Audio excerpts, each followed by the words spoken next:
And welcome back. This is day 10 of a 21 Facebook Live challenge. And thanks for joining me again. Today I want to talk continuation, really a part 2 of yesterday's delegation. And so, it's going to be a little shorter video today, but really I just want to touch on empowering people. When you delegate to your team, when you delegate, maybe there's somebody helping you out with a project, whatever it is, that you're empowering them to be their best selves. And so there's a couple of key components of that. One is finding out, getting clear commitment, and then following up with them, and also accountability. So there's a few other nuances, but those are 3 major components that's needed to empower somebody to be really successful in their commitments when you delegate to them.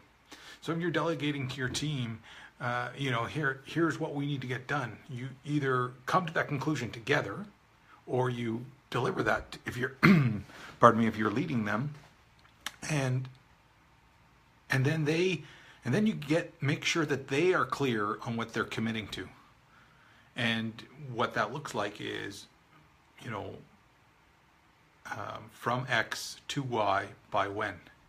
Now here's the key. Sometimes that's a little uncomfortable for people to really get clear on what they're committing to, and you to support and lead them to that clarity.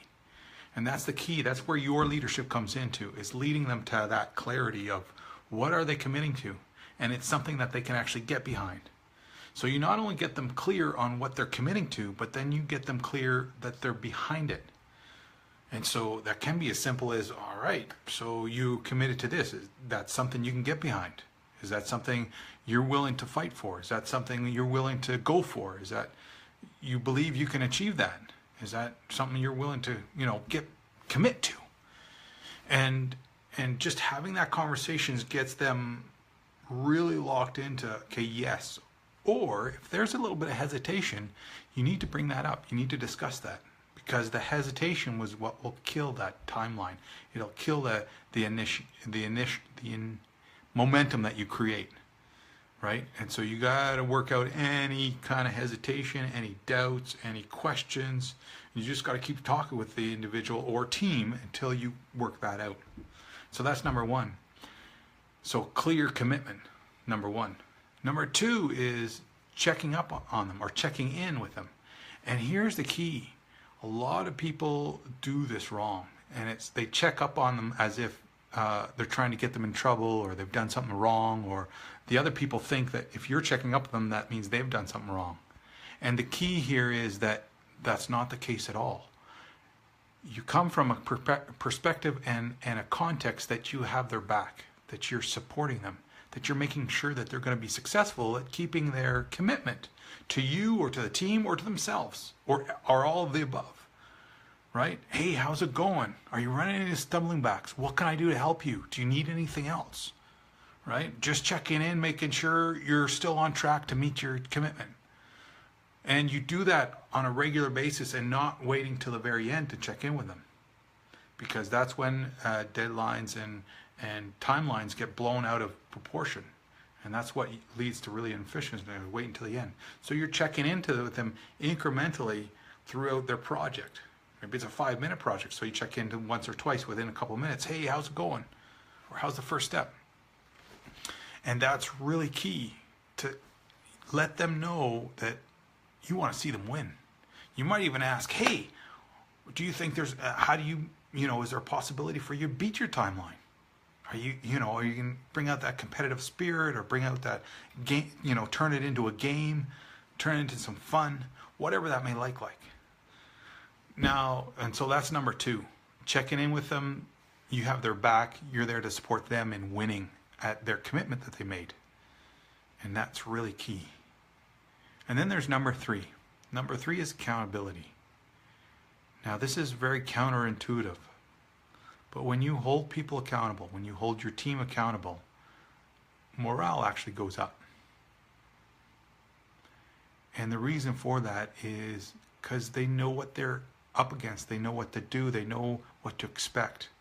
When there's a gray line, when there's grayness, not some clarity, that just leads to doubt.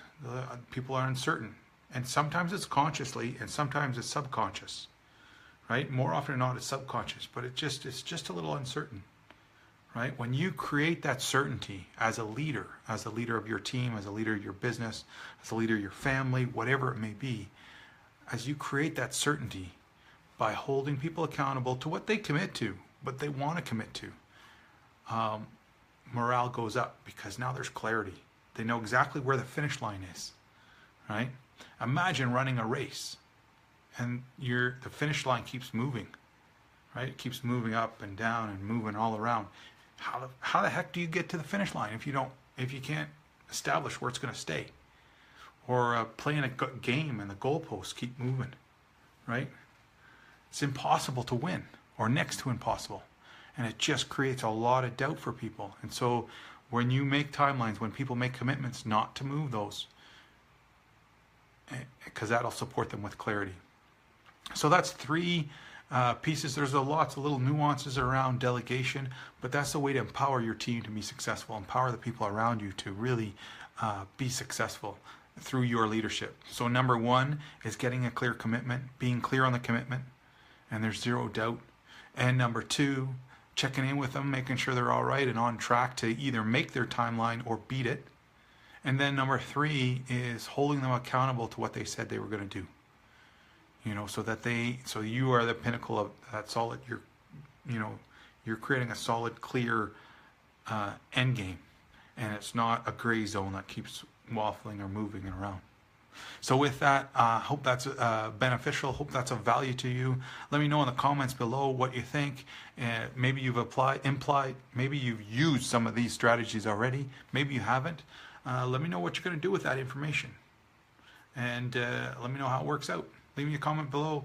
Thanks so much. Let me know what else you want to see around success, delegation, team building, and beating timelines. Thank you very much, and have an awesome day. Until tomorrow, I'm Geordie Keith with Business Breakthrough Coaching. Let's go make your dreams a reality.